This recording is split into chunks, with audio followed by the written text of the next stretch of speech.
Hello everyone. In this video, we'll guide you on how to change the project status. Begin by clicking on the project for which you want to modify the status.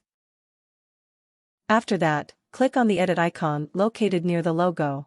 Scroll down a bit, you'll see various options. Choose the status drop-down. Once you click on it, you'll be presented with three options: active, archived, and completed.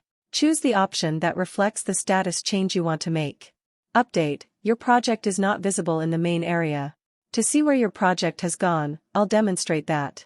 In the project list area, you'll notice a drop-down. Simply choose it, and you'll find three options. Simply click on the status you've assigned, and there you'll find your projects. If you want to change your project status again, just click on the edit icon next to your project.